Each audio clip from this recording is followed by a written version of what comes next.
Karibu sana katika simulizi fupi ya leo inaitwa Funguo ya Kuzimu. Mimi naitwa Felix Mwenda kutokea hapa Simulizi Mixi. Nambari zetu ni 0677 062 012.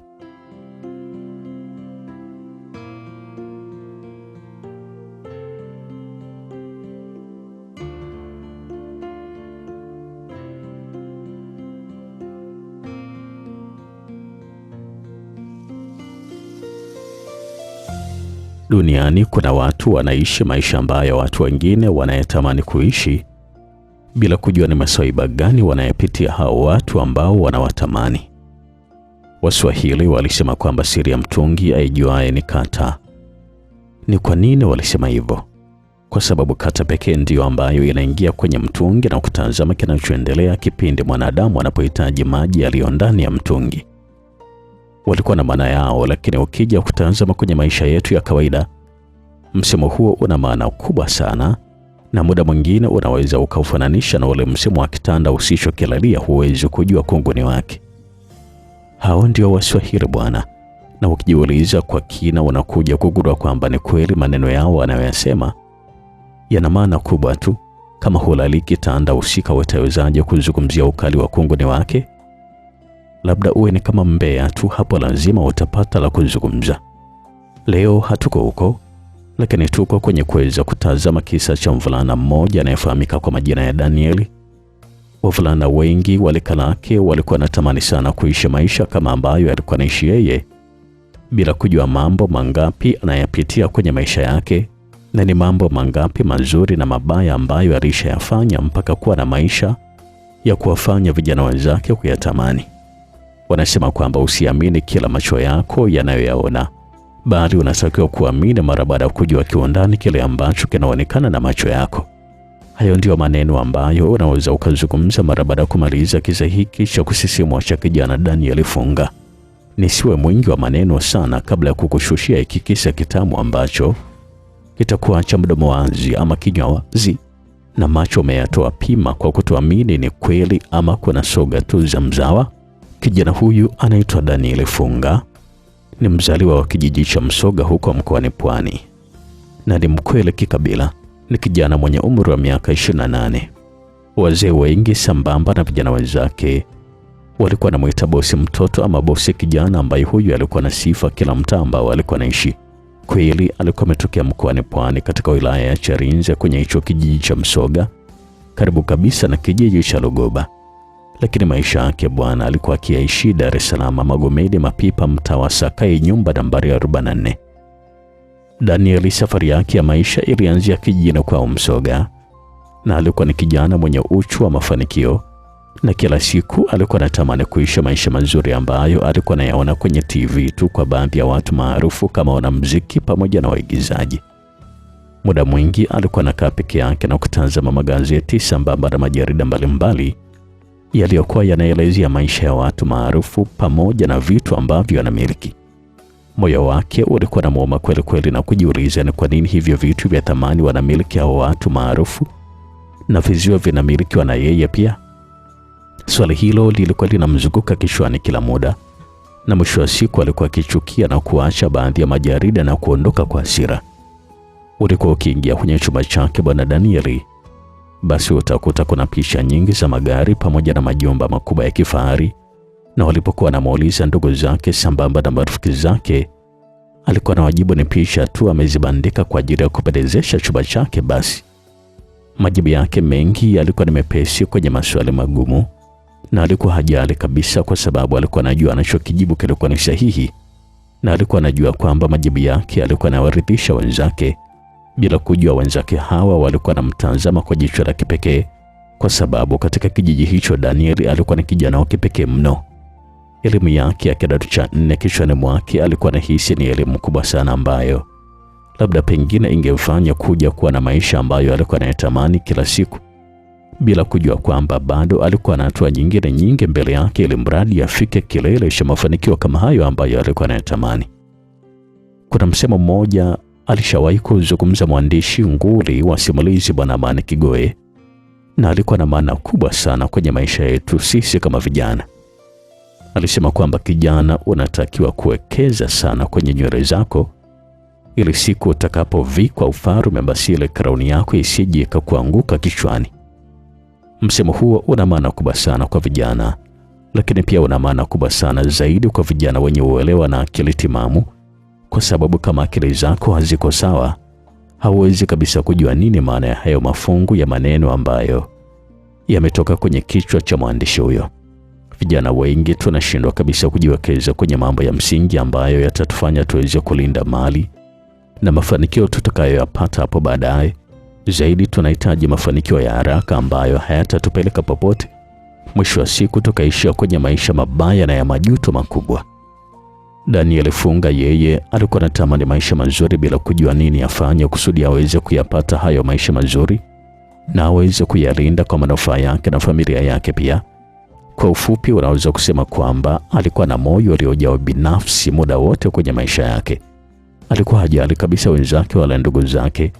Kichwani mwake yeye alikuwa anajijali yeye kama yeye tu, na alikuwa anawaza kwamba dunia nzima yuko peke yake na wengine wote wanaomzunguka ni watu tu ambao waliwekwa kwa ajili ya kumshuhudia akipata mafanikio yake. Basi maisha yake yalikuwa yanaendelea tu, na bado siku zote alikuwa anatamani maisha ambayo kwa haraka haraka ukitazama hali yake na hayo maisha ambayo alikuwa anayatamani vilikuwa ni vitu viwili tofauti kabisa. Pale kijijini mambo yalikuwa ni magumu sana, na kijana yeyote wa kiume ulikuwa ile uvae ama ule vizuri, basi lazima ukaze msuli kweli kweli ndipo upate yale yote mahitaji yako muhimu. Na kuna wavulana wengine waliokuwa na tamaa sana, wakajikuta walikuwa wanaingia kwenye makundi ya wizi na mwisho wa siku waliweza kukamatwa na kuuawa kabisa, na wale wenye bahati zao walikuwa na kwenda kuozia jela. Hayo yote kijana wetu Daniel Funga alikuwa anayashuhudia vizuri, na mbaya zaidi na kwamba kati ya vijana waliokuwa wanakwenda jela wengi wao walikuwa ni majamaa zake kabisa, na wengine walikuwa ni wanafunzi wenzake ambao walishawahi kusoma wote shule ama darasa moja. Wavulana wengine walifika hatua ya kugeuza hata kinyume na maumbile, kisa tu walikuwa na tamaa ya kupata vitu ambavyo hawakuwa na uwezo wa kuvipata. Hali ilikuwa ni mbaya sana pale kijijini, na wavulana wengi walikuwa kwenye wakati mgumu, kwa sababu kwao ndio ilikuwa ni hali mbaya zaidi. Watoto wa kike wao walikuwa wanazidi kuolewa tu na wazee, na kama akipata bahati ya kuolewa na kijana mwenzake, basi jua kabisa kwamba huyo kijana kwao mambo ni safi, ama alikuwa anaishi mjini na maisha kidogo alikuwa ameyapatia.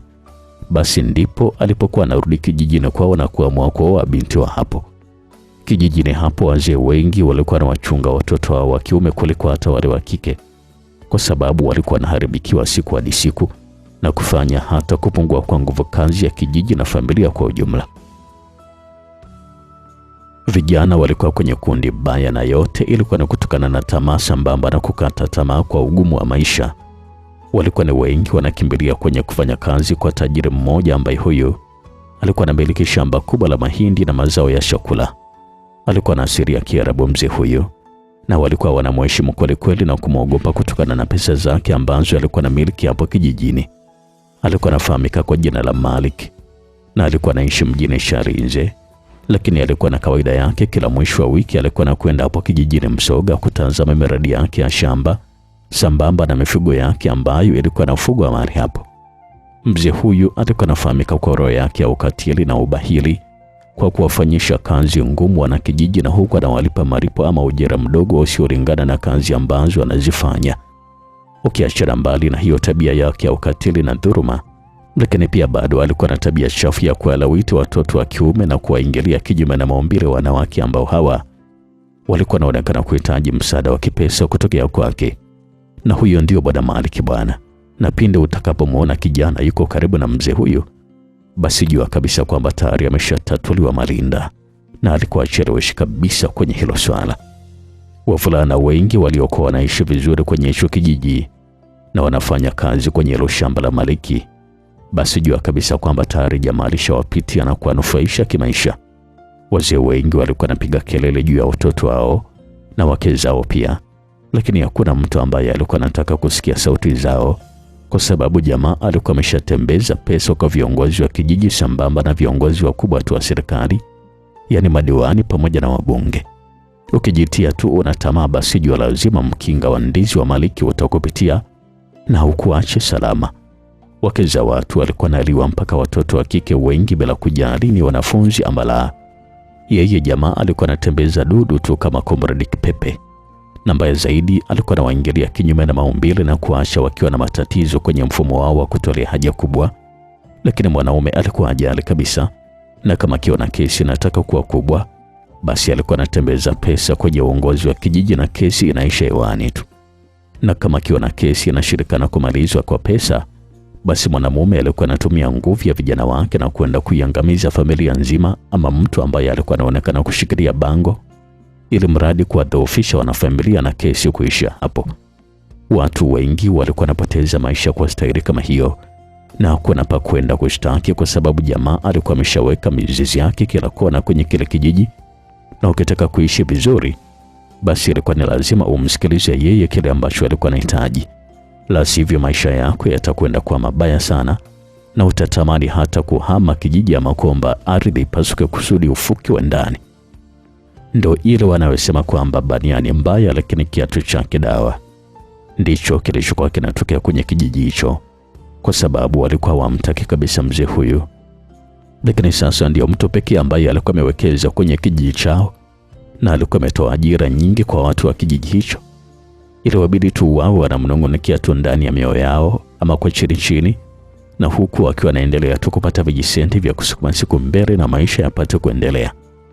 Mwishowe ilifika siku Maliki alikwenda kumbaka msichana ambaye huyu alikuwa anafahamika kwa jina la Grace Funga, ambaye ndiye mdogo wake wa damu kabisa na kijana Daniel Funga. Alikuwa na msichana mwenye sifa ya uzuri kijiji kizima, na wavulana wengi walikuwa wanamuinda bila mafanikio, na alikuwa na msichana mwenye msimamo na maisha yake. Alikuwa na msichana mwenye akili na mwelewa. Katika familia yao watu wote walikuwa wamewekeza imani kwake mara baada ya Daniel kuangusha kwa kukataa kwenda kusoma kidato cha 5, akihitaji kutafuta pesa kusudi awe na maisha mazuri. Lakini bidada Grace aliweza kupambana mpaka akafaulu na kwenda kidato cha 5 mkoani Morogoro. Aliporejea kijijini kwao ndipo sasa alipokutwa na hayo maswaiba ya kubakwa na tajiri bwana Maliki. Kwanza ilikuwa sio habari ya kustua sana, bali ilikuwa ni habari ya kusikitisha na kuhuzunisha kutokana na nidhamu ya Grace pale kijijini. Kila mwana kijiji alikuwa anamuelewa na kumpenda sana msichana Grace. Kwa hivyo kubakwa kwake ilibidi kila mwana kijiji abaki alikuwa anashangaa na kupandwa na hasira juu ya bwana Maliki. Ilikuwa sio kesi ya wanafamilia tu, bali ilikuwa ni kesi ya kijiji kizima dhidi ya Maliki. Wanakijiji walikuja juu na kuandamana kwenda kwenye ofisi za serikali ya kijiji. Walikuwa wanashindikiza kwamba Maliki sasa inabidi achukuliwe hatua kali. Wanakijiji walianza kuamsha na kesi za nyuma kabisa na kuja juu, na huku alikuwa anamtaka mwenyekiti wa kijiji pamoja na viongozi wengine wafanye jambo ili kusudi Maliki achukuliwe hatua. Wazee wengine wa kijiji walikuwa nalia tu kwa sababu hata wake zao na mabinti zao nao walikuwa wamepitwa tu na dudu la bwana Maliki. Mzee mmoja alikuwa analia kama mtoto mdogo mbele ya wanakijiji wenzake, kwa sababu mabinti zake wote wawili pamoja na mkewe na wao waliweza kufanywa ukatili kama huo na bwana Maliki. Na mbaya zaidi, walifanywa ukatili huo kwa wakati mmoja. Yaani mama pamoja na watoto wake wawili walibakwa kwa pamoja bila kujali ya kwamba ni tatizo. Huyo ndio bwana Maliki bwana. Ukimsikia mwingine basi jua kwamba ni shata yake tu, ama litakuwa ni salamu lake tu. Lakini yeye mwenyewe ndio huyo ambaye tunamzungumzia hivi sasa kwenye kisa hiki cha kusisimua kinachokwenda kwa jina la Fungo ya Kuzimu. Wanakijiji waliandamana hadi kwenye ofisi za kijiji chao, na mambo yalikuwa yanaonekana kutokwenda sawa, kwa sababu hata viongozi wao walionekana kabisa kumwogopa bwana Maliki, na kila maamuzi waliokuwa nayatoa yalikuwa yanamlinda mtu huyo. Jamani, huyu mtu mnajua kabisa kwamba ni mwekezaji, hafai kumfanyia kama hivyo. Na kama mkilazimisha tufanye kama na mafuta kajini, basi mjue kwamba kijiji chetu kitakuwa kwenye hali mbaya na vijana wetu watabaki bila ajira. Mwenyekiti wa kijiji alizungumza vile kwa kujiamini mbele wana kijiji. Acha ujinga bwana wewe mzee, ama na wewe huo unafanywa vitendo vya kijinga na huyo basha wako nini? Alisikika kijana mmoja nyuma ya kundi kubwa la wana kijiji alikuwa anazungumza kwa hasira, na huko alikuwa ameshika mundu, kifaa maalum kwa ajili ya kukatia nyasi. Wanakijiji walichachama kweli kweli, na huko alikuwa anaanza kurusha mawe pamoja na michanga kwenye majengo ya ofisi na kumfanya mwenyekiti wao kukimbilia ndani na kujifungia. Sasa leo ndio watawakuta maiti wote humo ndani. Wanakijiji walikuwa nazidi kupandwa na hasira kweli kweli, na huku walikuwa naendelea tu kurusha mawe na kuvunja baadhi ya madirisha na vioo. Hali ilianza kuwa mbaya zaidi kwenye zile ofisi, na wanakijiji wengine walianza sasa kusogeza kuni na wengine majani wakiwa wanahitaji kutia moto ofisi zote. Jamani, tunaomba msaada, wanakijiji wanataka kutuchoma moto. Mwenyekiti alisikika alikuwa anazungumza kwa wasiwasi na simu yake ilikuwa sikioni, na huku macho alikuwa ameyatua kuchungulia nje. Wanakijiji hawakujali kabisa kwamba hao viongozi walikuwa ni miongoni mwao. Walichokuwa wanajali na kwamba hao walikuwa ni vibaraka tu wa Maliki. Mtendaji wa kijiji si akajiona mwamba na kutokea mlango wa nyuma bila kujua nako kulikuwa na wanakijiji wengi ambao walikuwa wanazidi kusogeza kuni na majani. Jamani, mtendaji yupo huko anakimbia. Alisikika mwanakijiji mmoja alikuwa anazungumza kwa sauti. Yuko wapi huyo? Wanakijiji walianza kuuliza, na huko alikuwa anakimbilia nyuma ya ofisi huko ambako sauti hiyo ilikuwa imesikika. Yule pale jamani, anakimbilia kwenye shamba la mihogo. Watu wakamwongia kule kule ambako alikuwa anakimbilia, na huko alikuwa anapiga kelele na sara zao za jadi hewani. Mtendaji alijihisi na mtu mwenye mkosi, kwa sababu ile tu anageuka kutazama nyuma yake aliona watu wako nyome kweli kweli. Walikuwa wanamkimbiza. Ilikuwa sio kawaida. Moyo ulikuwa unazidi kumdunda tu, na huko alikuwa anajitahidi kuchanganya miguu yake bila mafanikio, na ile anataka kuruka tuta moja tu akajikuta alikuwa anachotwa hewani na mtama mmoja uliotumwa na Bwana Daniel Funga, na kisha alikwenda hewani kama njiwa aliyemkwepa mwewe. Hata kabla hajatua chini akajikuta alikuwa anadakwa na fimbo moja ya mbavu ambayo hii ilimuingia kisawasawa na kumfanya pige kelele tu za maumivu. Na ile tu anatua chini akajikuta alikuwa anapokelewa na kisiki cha mpingo ambacho kilikuwa kimeungua wakati wa kusafisha shamba. Kilimkita mbavuni na kumfanya jihisi maumivu mara mbili zaidi, na kutua kwenye mashina ya mihogo yaliyoitikia na kukatika kiasi cha kufanya majani ya mfunike mwilini. Wanakijiji hawakujali kabisa. Walichokuwa wanataka wao ilikuwa ni kufarisha tu mioyo yao ambayo ilikuwa imeshajawa na unyama, bila kujalia kwamba hata yeye alikuwa ni binadamu mwenzao. Halafu huyu si ndo yule ambaye alikuwa anatujibu kunya sana huyu? Mwanakijiji mmoja alizungumza vile tu, na huko alikuwa anashusha fimbo ya kichwa ambayo hii ilimpasua mtendaji kichwani. Damu zikaanza kuruka kama vile bomba la maji. Watu walikuwa naendelea tu kujipigia mtendaji mpaka alipokuwa kwenye hali mbaya. Ndipo sasa wanakijiji baadhi walipojikuta walikuwa na mshanga mwenzao ambaye huyu alikuwa anapita na kidumu cha petroli, na huko alikuwa anakimbia kwenda kwenye majengo ya ofisi. Wanakijiji wengine wakabongia mwenzao na kwenda ofisini, na huko alikuwa anamwacha mtendaji alikuwa anatandikwa na baadhi ya watu wengine, lakini bado kwake ilikuwa ni hali ngumu, maana kichapo kilikuwa ni kile kile. Mtendaji alipigika kweli kweli mpaka alipoteza maisha, na ndipo wanakijiji walipomwacha na kwenda kwenye ofisi ambako huko nako watu walikuwa wameshazunguka ofisi nzima, walikuwa wameshamwaga mafuta kila kona, pia wakihitaji kutia kiberiti ili kusudi hasira zao zitulie. Mwenyekiti pamoja na watu wake humo ndani walibaki walikuwa nalia tu, na macho alikuwa ameyatua kuomba Mungu awalinde na kuwaokoa dhidi ya kisanga hicho. Kila mtu kwa imani yake akajikuta alikuwa amejikunyata chini ya meza akiwa na sali, na huko nje watu walikuwa wanazidi kuishambulia tu ofisi ya kijiji. Hata kabla hawajamaliza sala zao za mwisho walianza kuwa na moshi na moto ukalipuka ghafla kuzunguka majengo.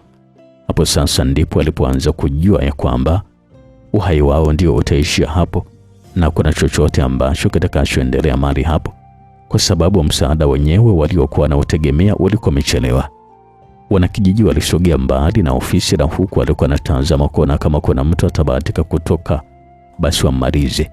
Lakini wakati wamesimama wakishuhudia, mara ikaonekana gari ya polisi ilikuwa inaingia kwa kasi ya ajabu, na ili waseme kwamba wakimbie, wakajikuta wote walikuwa wamezungukwa na kundi la askari la kuzuia fujo. Watu wengi walikamatwa akiwemo na Daniel Funga, na wengine waliofanikiwa kukimbia ikawa ni pona yao kwao.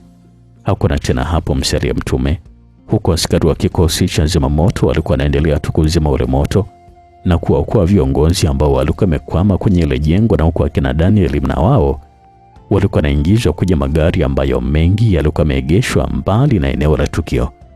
Waliokimbia walipona, lakini kesi nzima ilibebwa na wale ambao walikuwa wamekamatwa na askari. Kwa bahati nzuri, mwenyekiti na viongozi wengine walifanikiwa kuokolewa na walikimbizwa hospitali, na kijiji kizima kilikuwa kimya tu, kwa sababu kila mwanakijiji alikuwa amekwenda kujifungia ndani kwake. Mwana kulitafuta, mwana kulipata. Ndivyo unavyoweza kusema kwa kina Daniel Funga, ambao hawa walikwenda kuswekwa rumande wakisubiria tu uchunguzi wa kesi ukamilike na wasogezwe mahakamani kwa ajili ya kusomewa mashtaka yao.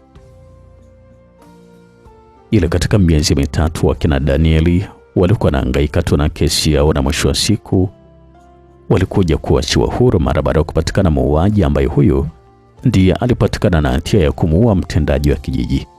Danieli alifanikiwa kurudi kijijini, lakini alikuwa yuko hoi, hana mbele wala nyuma, kwa sababu kama ni maisha alikuwa ameshaanza kuwa mbaya kwake na kupoteza kabisa dira na ndoto ambazo alikuwa anaziota kila siku kwamba atakuja kuwa na maisha yake mazuri yenye magari na majumba ya kifahari zilikuwa zinamwisha kabisa. Akarejea nyumbani kwao, lakini alikuta hali sio kama ile ambayo alikuwa ameiacha kipindi cha nyuma alipokwenda mahabusu, kwa sababu mdogo wake Grace kipenzi alijinyonga kutokana na ile aibu ya kubakwa. Lakini hakuishia hapo tu, mpaka baadhi ya ndugu zake wengine waliokuwa wanaonekana kuisimamia kidete ile kesi ya Grace nao waliuawa kwenye mazingira ya kutatanisha, na hakuna kesi yoyote ambayo ilikuwa inamhusisha mtu kwenye hayo mauaji ya hayo watu. Daniel hali ile ile muuma kusema ukweli, lakini sasa alishindwa hata kujua nini afanye, kwa sababu kama akisema kwenda kulianzisha tena kwa Maliki, basi safari hatuachwa salama kabisa zaidi ya kwenda kuozea jela. Alitulia tu mtoto wa kiume na maumivu yake moyoni, na huku muda mwingi alikuwa amejinamia tu akiwa anawaza nini afanye, kwa sababu kila ambacho alikuwa anawaza kichwani mwake kilikuwa ni kibaya na hakikuwa kinafaa kabisa kwa muda kama ule. Sasa mwanangu, utaendelea kukaa kama hivyo mpaka lini? Mimi kile ambacho nakushauri ni kwenda kutafuta kazi kusudi maisha mengine apate kuendelea. Alisikika vile mzee Funga ambaye ni babake na Danieli akiwa anamsemesha vile Danieli ambaye huyu alikuwa amekaa kwenye kiambaza cha nyumba tu akiwa amejinamia.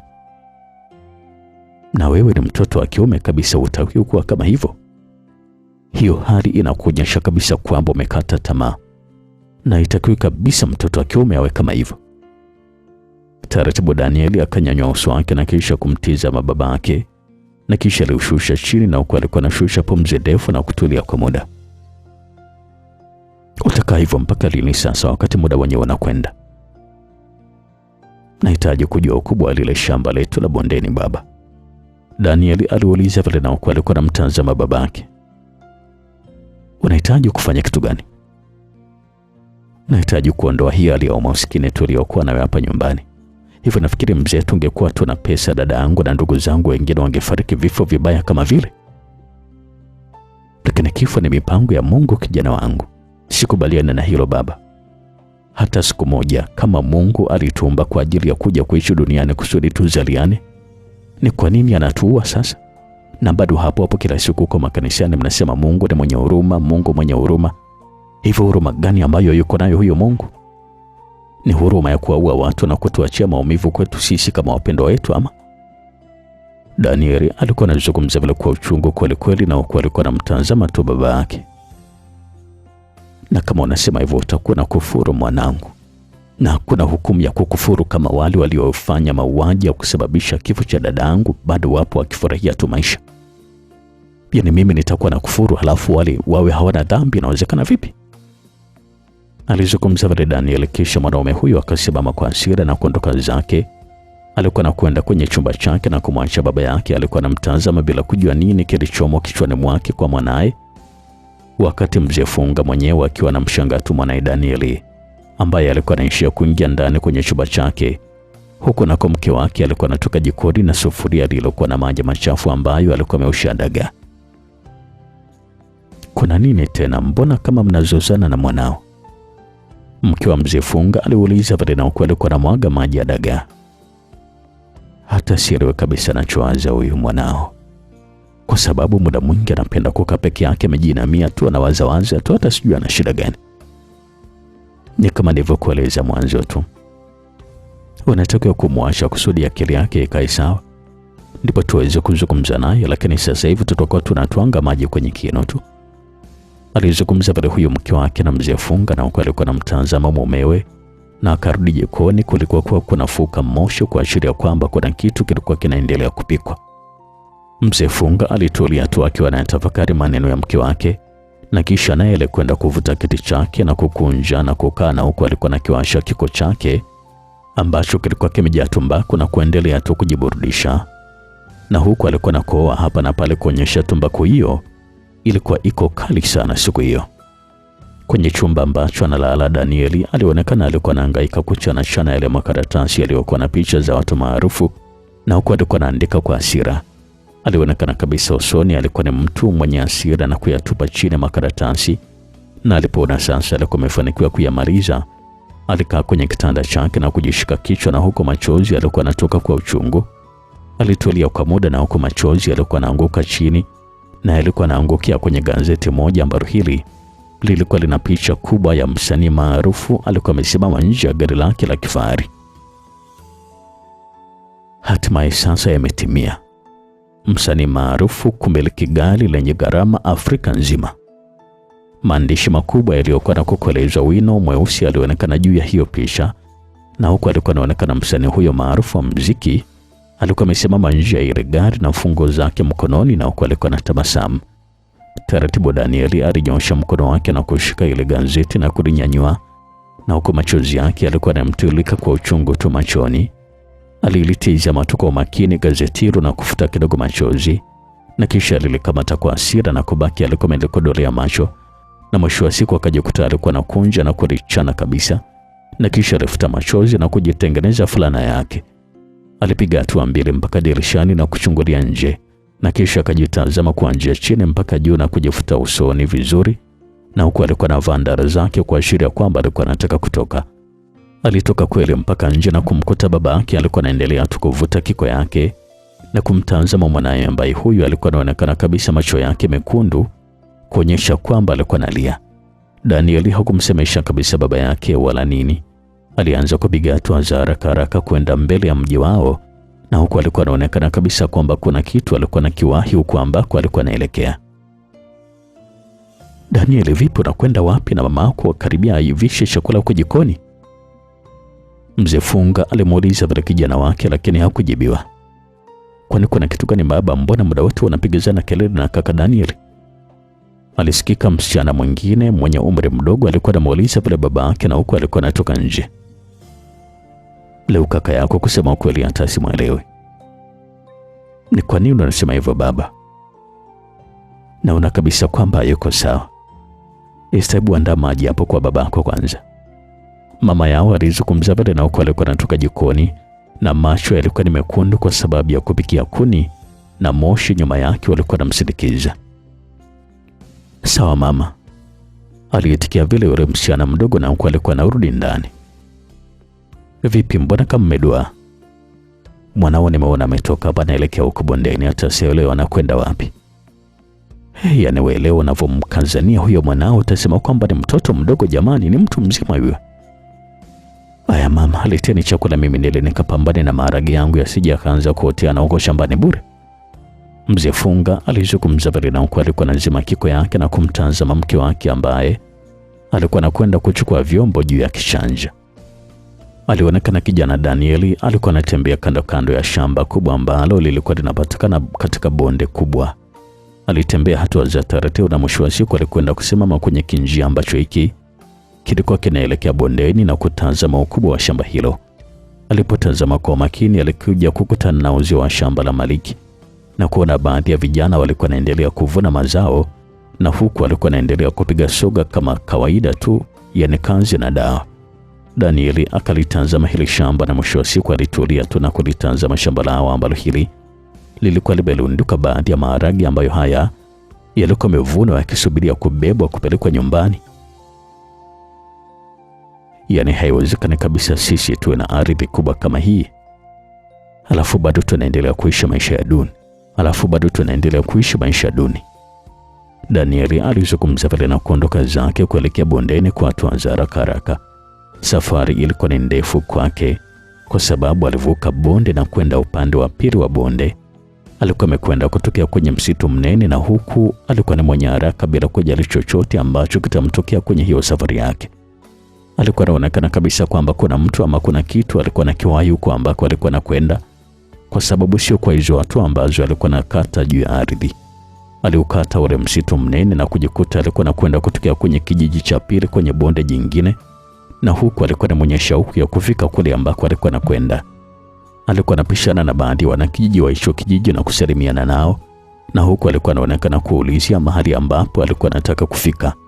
Wanakijiji walipokuwa namuelekeza, basi walikuwa namuacha akiwa anaendelea tu kutembea, na huku alikuwa anamtazama kwa kumsikitikia tu, na wengine walikuwa anamtazama kwa kumshangaa, kwa sababu walikuwa najua huku ambako alikuwa anataka yeye kufika ilikuwa ni mahala kwa namna gani ama ni kwa mtu aina gani. Danieli alikatisha kile kijiji na kukutana tena na msitu wa wastani, na huko kulikuwa kuna njia moja tu ambayo hii ilikuwa inaingia kwenye hako kama msitu. Alisimama kwa muda, na huko alikuwa anaonekana kujiuliza maswali, na macho yalikuwa kwenye hicho kinjia ambacho kilikuwa kinaingia kwenye huo msitu wa wastani. Aligeuka na kisha kutazama nyuma. Alifanikiwa kukiona kile kijiji kwa mbali, na huku kijua nacho kilikuwa kinaendelea tu kuzama kwa jioni hiyo, kiasi cha kufanya anga lenyewe pia kuwa jekundu. Akajikuta alikuwa anarudisha macho yake kwenye ule msitu, na kisha alivuta pumzi moja ndefu na kuanza kupiga hatua ndogo ndogo kuingia kwenye msitu huo, na kupiga moyo wake konde, akijisemea kwamba liwalo na liwe tu. Mtoto wa kiume akaingia kwenye huo msitu, na ile tu anaingia, mara matawi ya miti sambamba na majani yalianza kuonekana yalikuwa yanatikisika kama vile kuna upepo ulikuwa umekatisha maeneo hayo.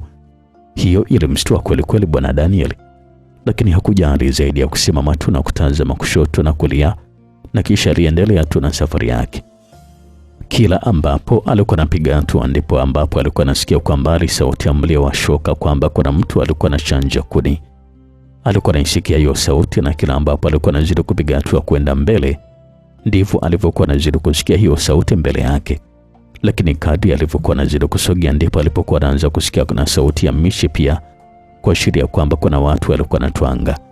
Akawa anajiuliza maswali kichwani, lakini mwisho wa siku akajisemea, ngoja nizidi kusonga mbele nikajionea mwenyewe. Alianza sasa kuona wazi mbele ya macho yake kwamba alikuwa anakaribia kufika mwisho wa msitu, na kwa bahati nzuri macho yake alianza kuona moshi ulikuwa unafuka. Hiyo ilikuwa inaashiria kwamba kuna nyumba katika maeneo hayo.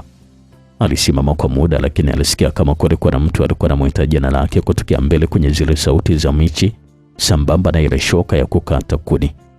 Akawa sasa anajiuliza ni nani ambaye alikuwa anamjua mahali hapo, na wakati maeneo ya huko alikuwa hajawahi kabisa kufika hata siku moja. Alijiuliza tu kwa muda, ndipo sasa alipostuka mara baada ya kusikia alikuwa anaitwa tena kwa sauti kubwa. Daniel, funga, usiogope, umefika mahali ambapo ulikuwa nawaza kwa muda mrefu kufika. Ilisikika sauti ya bibi kizee ambaye huyo hakuweza kabisa kuonekana katika maeneo hayo. Ni sauti tu ndio ambayo ilikuwa nasikika. Daniel funga akawa naisiwa tabu. Kama ameshaonekana ni bora kaendelea tu na safari yake kwenda mbele kumaliza huo msitu. Alisogea mpaka katika maeneo ya mwishoni kabisa na wale msitu, na alikuta shoka ilikuwa napanda juu na kushuka chini kupasua kuni bila kushikwa na mtu yoyote. Kwanza hiyo ilimfanya imstue sana bwana Danieli, kwa sababu hajawahi kabisa kuona kituko kama hicho. Yalikuwa ni maajabu sana kwake. Yaani shoka peke yake inawezekana vipi kuchanja kuni bila kushikwa na mtu ama kuamrishwa na mtu? Yalikuwa ni maswali magumu kweli kweli yakipita kwenye ubongo wake wa kichwa chake bila kuwa na majibu. Lakini wakati anahitaji majibu, mara akasikia sasa vile vishindo vya mishi vilikuwa vinashuka kwenye kinu kama kutwanga hivi.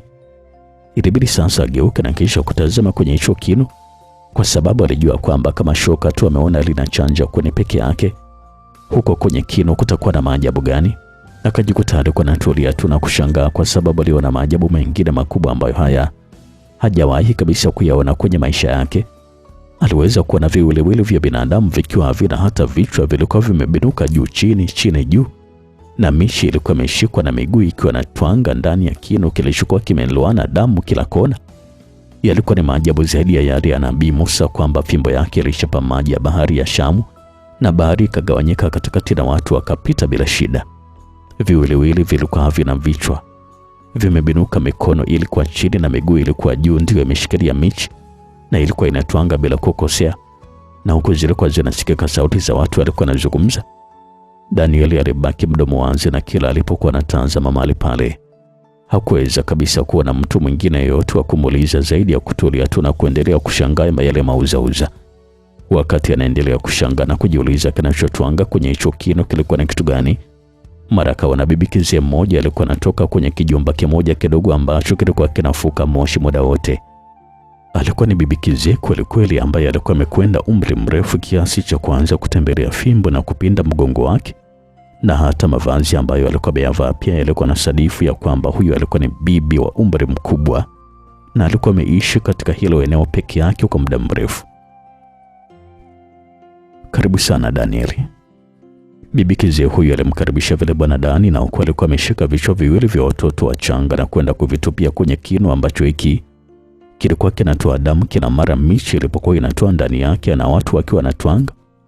Danieli alishindwa kabisa kuzungumza kitu. Cha zaidi alibaki alikuwa anashangaa tu kile kinu na kumshangaa yule bibi ambaye alikuwa hata hajali kuhusiana na vichwa vya wale watoto wachanga ambavyo alikuwa amevitupia ndani ya kinu na kuanza kutwangwa na vile viwiliwili.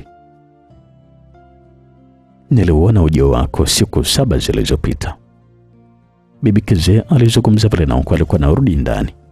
Danieli alikuwa amebaki amedoa tu asijue cha kujibu, na hakuwa anajua kabisa nini aulize, kwa sababu alijihisi alikuwa amechanganyikiwa kichwani kwake, na hata ile tamaa ama shauku ya kufika kwenye hilo eneo ilikuwa imeshamwisha kabisa. Wakati akiwa anamtazama tu huyu bibi kizee ambaye alikuwa ameingia kwenye kibara chake, mara akasikia kuna mtu alikuwa anazungumza nyuma yake, na alipogeuka kwa ghafla akamwona tena yule bibi kizee ambaye alikuwa anaendelea kuzungumza, na huko alikuwa anarusha madawa meupe hewani kumzunguka bwana Danieli. Karibu sana Danieli, na nikuhakikishie kwamba shida zako tayari zimeshatatuliwa. Ni utayari wako tu ndio ambao unasubiriwa. Danieli alibaki alikuwa anashangaa tu, na huko alikuwa anaona sasa watu wafupi watatu walikuwa wanatoka kwenye kile kijumba mbele yake. Walikuwa wanakuja kumshika mkono kisha wakaanza kumwongoza kwenda kuingia ndani.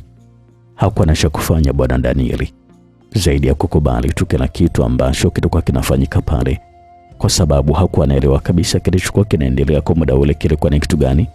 Akili zake ni kama zilikuwa zimetekwa kimazingara hivi. Aliingizwa mpaka ndani na kukalishwa kwenye kikao cha ngozi ya simba na kutulia, na huku wale watu wafupi walikuwa nakwenda kusimama nyuma ya yule bibi ambaye alikuwa amekaa mbele ya Danieli, na huku alikuwa anamtazama kwa yale macho yake mekundu. Pembeni kulikuwa na mafiga matatu ambayo yalikuwa na moto katikati yake, na huko chungu kikubwa cheusi kilikuwa kinachemka na mvuke ulikuwa na panda hewani kwenye dari ya ile nyumba ya nyasi. Danieli alikuwa ni mwenye macho ya haraka sana kutazama kila kona ya ile nyumba, na alifanikiwa kuona vitu vingi kwa muda mfupi. Aliweza kuona baadhi ya madawa yalikuwa yamening'inizwa kwenye fito, na huku dawa nyingine zilikuwa zimewekwa kwenye makopo, na makaratasi mengi yalikuwa yamepangwa kila kona ya ile nyumba. Shida yako ni kukamilisha ndoto zako ambazo ulikuwa unaziota tangu dogo wako, si ndio? Bibi kizee alizungumza vile, na huko alikuwa anaendelea tu kunyunyiza unga mweupe kwenye kitezo ambacho kilikuwa katikati yake na Danieli. Usijali kabisa Danieli, kila kitu kitakwenda kama vile ambavyo nataka wewe, lakini ni kwa masharti mawili tu, alizungumza vile huyu bibi, na huko alikuwa anatabasamu na kutoa ishara kwa wale watu wake wafupi. Alionekana jamaa mmoja alikuwa anageuka na kwenda kuchukua chungu kimoja ambacho kilikuwa kimekaa kwenye kona na kukileta mbele ya bibi kizee. Bibi huyu alikishika na kukitenga vizuri mbele ya Danieli, na huku alikuwa anamtazama usoni na kutabasamu kwa muda, na kisha aliendelea kunyunyiza dawa yake ndani ya kile chungu kilichokuwa na maji yaliyokuwa na rangi nyeusi.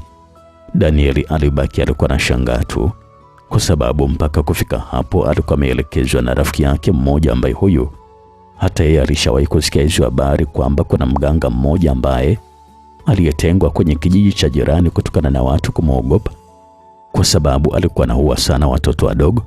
Basi Danieli mara baada ya kusikia sifa za huyo mganga, ndipo sasa alipofunga safari kuja akijua wazi kabisa kwamba lazima ataweza kumsaidia juu ya mahitaji yake ama juu ya ndoto yake ya kutaka kuwa na mali ambazo alikuwa akiisha kuziona kwenye magazeti wakitambanazo watu maarufu tu.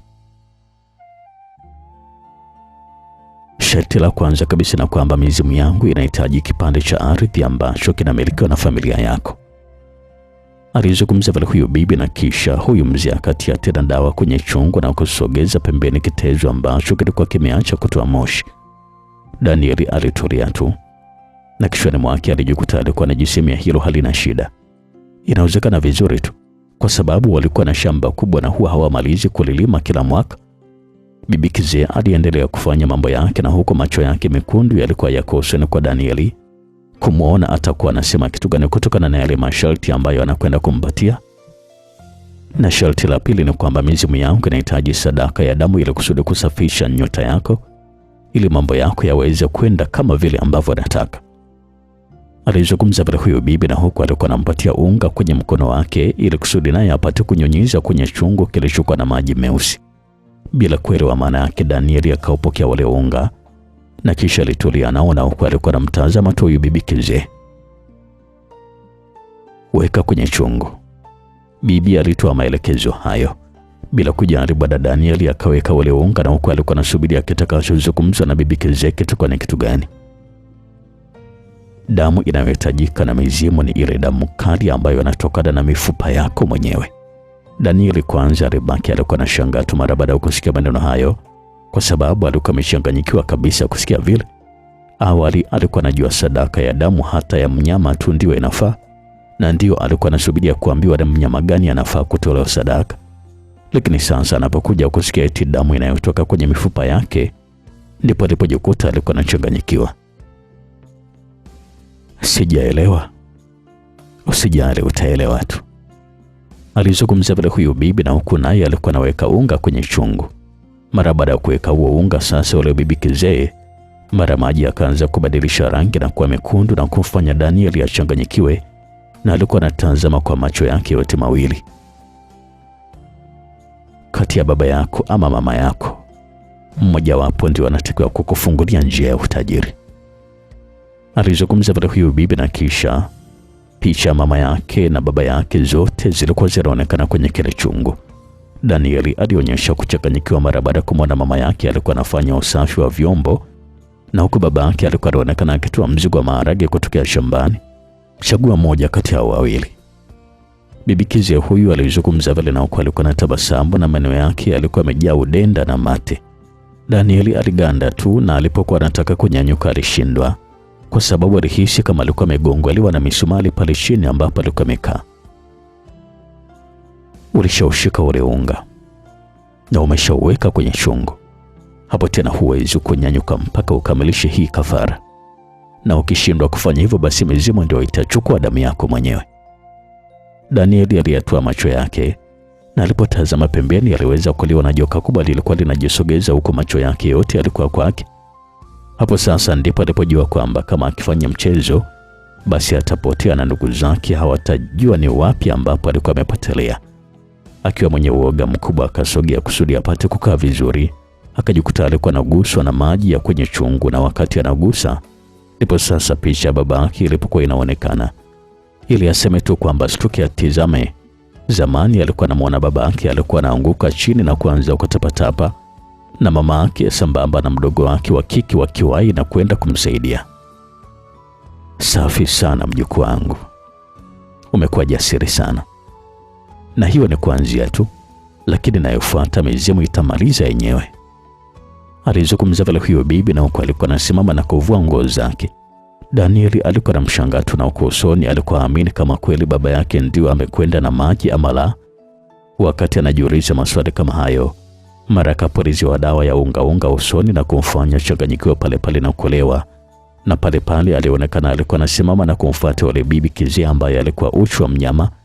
Walikwenda mpaka kitandani na kupanda naye, na huku wale watu wafupi walikuwa natoka nje na kufunga mlango kumpisha bibi afanye mambo yake. Danieli bila kujijua akajikuta alikuwa analala na yule bibi, na huku alikuwa anafanya naye mapenzi kama sharti jingine ambalo hili alikuwa anatakiwa kulifanya ili kusudi utajiri wake ambao wanaotaka aweze kupata. Danieli alimaliza na alifanywa kila aina ya dawa, na kisha karuhusiwa kuondoka, na muda huo ulikuwa na usiku sana, majira kama saa 3 usiku. Hakujali kabisa hilo giza. Alichokuwa na jari yeye kichwani kwake ilikuwa ni kuwahi kufika nyumbani kwao, na kuhakikisha kama ni kweli baba yake alikuwa amekufa kama alivyokuwa ameona alipokuwa anaanguka, na kama kweli alikuwa amekufa, ni kweli ataanza kuwa na pesa kama ambavyo alikuwa ameelezwa. Hayo yalikuwa ni maswali ambayo alikuwa anajiuliza tu Danieli, na huku miguu yake ilikuwa nazidi kukaza na kuwahi kufika kule nyumbani. Majira ya saa 3 kasoro alionekana Danieli alikuwa anafika nyumbani kwao, na hata kabla ya kufika nyumbani aliweza kuona tu kwamba kulikuwa na dalili ya msiba pale nyumbani kwao, kwa sababu aliweza kuona watu wengi walikuwa wamejikusanya nje, na huku vilio kwa kina mama vilikuwa vinasikika. Danieli akajikuta alikuwa anaishiwa nguvu kabisa na kuanguka chini, kwa sababu hakuamini kabisa kama kweli eti ni yeye ndiye ambaye alikuwa amefanya hayo yote, mpaka babake kufikia hatua ya kupoteza maisha. Watu baadhi wakiwemo ndugu na wanakijiji wengine pia ilibidi waende kumsaidia kumbeba na kumwingiza ndani. Msiba ulikuwa umewashtua wengi, kwa sababu mzee Funga yeye alikuwa ni mzima kabisa, na hata kifo kinamkuta kilikuwa ni cha ghafla tu. Alikuwa ameanguka wakati anapanga mizigo yake ya maharage. Watu walikusanyika na kuhudhuria msibani, na mwisho wa siku walifanikiwa kumzika ndugu yao, na maisha mengine yalikuwa yanaendelea tu. Lakini kwa upande wake bwana Danieli hakuna ambacho kilikuwa kimebadilika. Huko shambani kulikuwa kuna mizigo mingi ya maharage ambayo yalikuwa yanasubiria kwenda kubebwa na kuhifadhiwa pale nyumbani. Siku hiyo wanafamilia na ndugu waliposema sasa waende kubeba, wakajikuta walikuwa wamebaki na mshangao, kwa sababu hawakukuta mzigo hata mmoja, na hawakujua kabisa ni nani ambaye alikwenda kubeba maharage yale yote kule shambani. Walipojaribu kuuliza hawakupata kabisa majibu, kwa sababu kwenye kijiji hicho kulikuwa hakuna kabisa tabia kama hizo za watu kuchukua mazao ya watu wengine shambani, na mashamba mengi yalikuwa yamerundikwa mazao bila mashaka wala wasiwasi wowote wale kwamba eti watu wanaweza kuchukua. Danieli alijua tu fika kabisa kwamba ile mizimu ya yule bibi ndio itakuwa imefanya kazi yao, maana alikubali kuwakabidhi kipande cha shamba, na wao wakachagua kipande ambacho kilikuwa na mazao, ndipo walipobeba malipo yao. Wakiwa wanatoka shambani kurudi nyumbani, wakajikuta wote walikuwa wamepigwa na butwa. Ilikuwa ni mara baada ya kukuta mke wa marehemu mzee Funga, naye alikuwa ameaga dunia ghafla tu. Walimwacha alikuwa amelala ndani, lakini walimkuta alikuwa amefariki, na damu zilikuwa zinamtoka kwenye milango yote ya fahamu. Wanafamilia walichanganyikiwa, kwa sababu hata wiki ilikuwa haijaisha tangu aziko mumewe, na mwishowe na yeye mke wake alikuwa amefariki. Sasa ilikuwa ni majonzi juu ya majonzi kwa wanafamilia wote na wanakijiji. Danieli alikuwa analia tu kwa uchungu, licha kwamba alikuwa anajua ni yeye ndiye ambaye alikuwa amefanya huo ujinga wa kuwaua wazazi wake kisa apate mali. Msiba huo pia wenyewe ukapita vizuri tu, na wakafanikiwa kuzika na maisha mengine yaliendelea. Mwisho wa siku Danieli akarejea kwa yule mganga na kupewa masharti ya mwisho. Alipewa dawa na kisha alipewa sharti la kwenda kulala na mdogo wake Esther, na kama akifanikiwa kufanya hivyo basi kila kitu kwake kitakuwa sawa, na atakuwa ni mtu mwenye pesa ambazo hakuna atakayeweza kumbugudhi. Danieli hakujali kabisa kwamba eti aliyekuwa anatakiwa kumfanyia hivyo alikuwa ni mdogo wake wa damu kabisa, na tena baba mmoja na mama mmoja ni mdogo wake wa damu. Usiku ulipofika, Danieli alikuwa ameshafunga vilago vyake tayari kwa kutoroka usiku kwa usiku kwenda kule ambako alikuwa anakujua yeye. Aliweka mizigo yake kando ya nyumba na kisha kwenda kuingia kinyemela kwenye chumba ambacho ndicho alikuwa analala mdogo wake, na kisha alimwingilia kinguvu. Alikuwa anafanya hayo yote ambayo alikuwa anatakiwa kuyafanya, na hiyo yote ilikuwa ni kwa ajili ya kutimiza masharti ya mganga. Mara baada ya kumaliza, hatimaye sasa kwa bahati mbaya Esther alifanikiwa kumgundua kwamba alikuwa ni kaka yake Danieli. Kaka Danieli? Yaani kweli kabisa wewe ndio ni mtu wa kunifanyia hivi kaka? Mara baada ya bwana Danieli kugundua kwamba alikuwa amegunduliwa, pale pale akawai panga na kisha kumkata mdogo wake kichwani, na kisha aliondoka zake bila kujali kile ambacho alikuwa amekifanya kwa ndugu yake huyo. Huku nyuma asubuhi Danieli alikuwa ameacha msiba mzito, na wanafamilia sambamba na wanakijiji walibaki kwenye majonzi bila kujua kwamba Danieli alikuwa ameelekea wapi. Walifanya utaratibu wote wa mazishi, na walikuwa ni kama wamefungwa akili kichawi. Walikuwa hawajawahi kabisa kuanza kwamba tukio kama lile aliyokuwa amefanya alikuwa ni Danieli, na ndio maana alikuwa ametoroka. Walichokuwa na waza wao ni kwamba Daniel arudi huku ambako alikuwa amekwenda ili kusudi maisha mengine yaweze kuendelea kama zamani.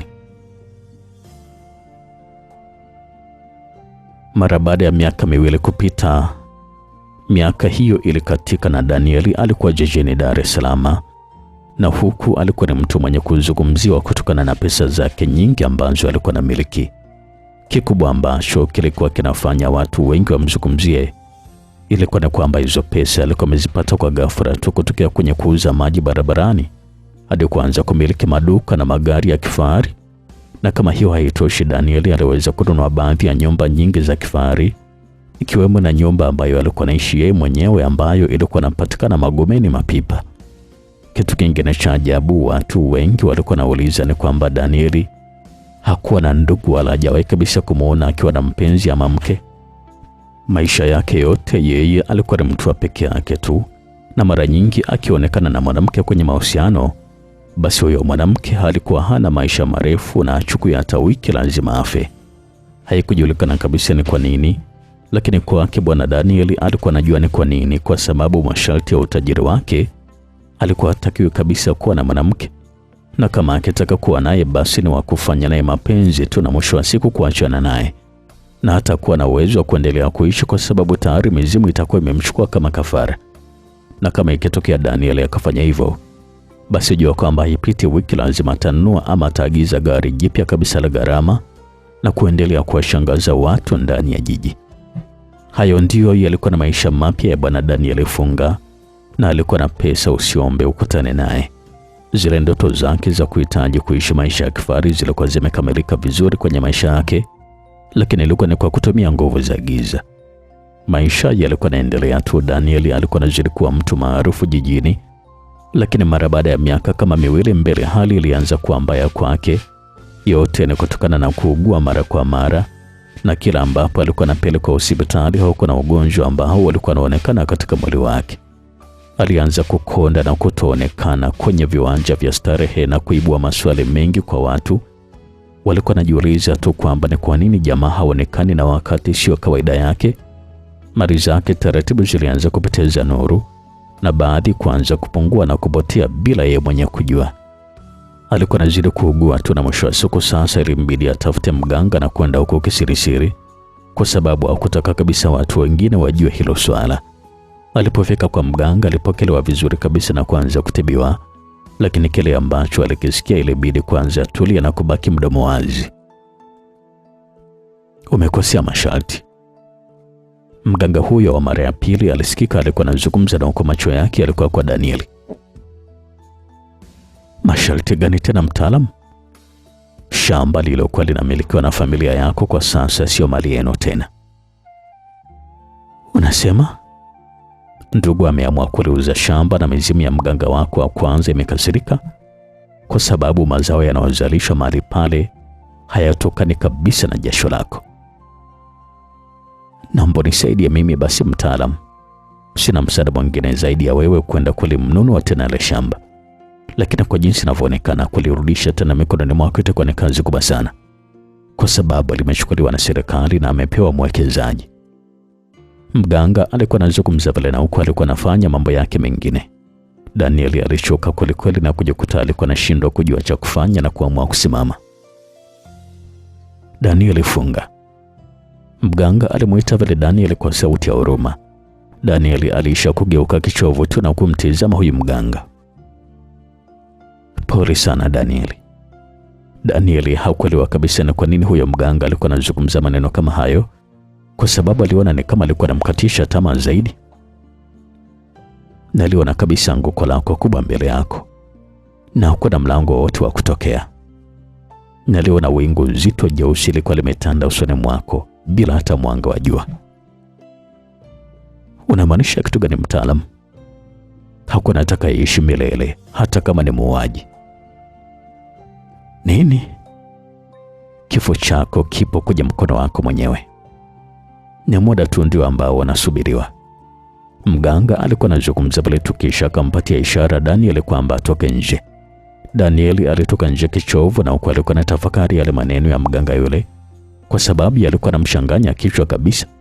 Danieli aliondoka zake tu na kurudi nyumbani kwake, na maisha yake yote yalikuwa ni maisha ya mawazo tu na kuanza kukonda, na huko mali zake zote zilikuwa zinazidi kuisha kila kukisha. Alianza sasa kutokwa na kidonda kikubwa mguuni, na alihangaika sana hospitali bila kufanikiwa, na kila kukisha kidonda kilikuwa kinazidi kumchimba tu. Mwanzo alipokuwa anapima hospitali, majibu yalikuwa yanadai kwamba ni kidonda tu cha kawaida, lakini mwisho wa siku alikuja kugundulika kwamba alikuwa na kansa, na ilikuwa imeshasambaa kwenye mwili mzima. Na kumbe ile mizimu ambayo ilikuwa nakula kutokana na ile shamba lao iliamua sasa kuhamia kwenye mwili wake Danieli na kuanza kumtafuna na kusababisha kidonda ambacho baadaye kiligundulika kwamba ilikuwa ni kansa. Mali zote ziliisha na kujikuta alikuwa anaishi kwenye madeni, na mwisho wa siku hata nyumba yake ambayo alikuwa anaishi ikaanza kupigwa mnada na kuondolewa kabisa akiwa hana kitu. Magari yake yote aliuza kwa ajili ya kujitibia, lakini bado hakuweza kabisa kupona. Aliuza kila kitu na kujikuta alikuwa anabaki yeye kama yeye, na hata wale ambao walikuwa ni marafiki zake nao pia walimtenga na kumtupa mbali. Alianza kuishi maisha ya kuombaomba tu barabarani, na kidonda chake alikuwa nakifanya ni mtaji kusudi apate angalau hata pesa ya kula. Maisha yalikuwa yanazidi kuwa magumu kwake na kuanza kulala hivyo hivyo mitaroni, kiasi kwamba ukija kuambiwa kwamba huyu jamaa alikuwa ni tajiri mkubwa jijini mwaka mmoja tu uliopita, huwezi kabisa ukukubali kirahisi. Danieli Funga jina likaanza kupotea kabisa vichwani mwa watu, kwa sababu alikuwa ameishiwa na zama zake zilikuwa zimeisha. Hali ilikuwa ni mbaya sana kwake, na mwisho wa siku alifariki usiku mara baada ya kuzidiwa, na asubuhi waliukuta mwili wake ulikuwa mtaroni na kidonda chake kilikuwa kinatoa harufu kali. Walifanya utaratibu wa kuchukua mwili na kuupeleka mochwari, na huku walikuwa wanafanya utaratibu wa kutafuta ndugu zake bila hata kuwa na mafanikio. Mwezi mzima ulikatika wakiwa wanatafuta ndugu zake, lakini hakuna hata mmoja ambaye aliweza kujitokeza, na mwisho wa siku jiji likaamua kuuzika mwili wake, na habari ya Danieli Funga ikawa imeisha hapo. Funzo katika simulizi yetu ni kwamba usiongozwe na tamaa za ubinafsi, bali ongozwa na ndoto zenye tamaa ya kunufaisha familia yako na jamii yako. Ugumu wa maisha siku zote kisiwe kigezo cha kukufanya uende kinyume na maadili, sambamba na misingi bora pia ya maisha. Pambana kutafuta riziki yako ya halali na sio kutafuta mali kwa kuwatoa kafara wazazi.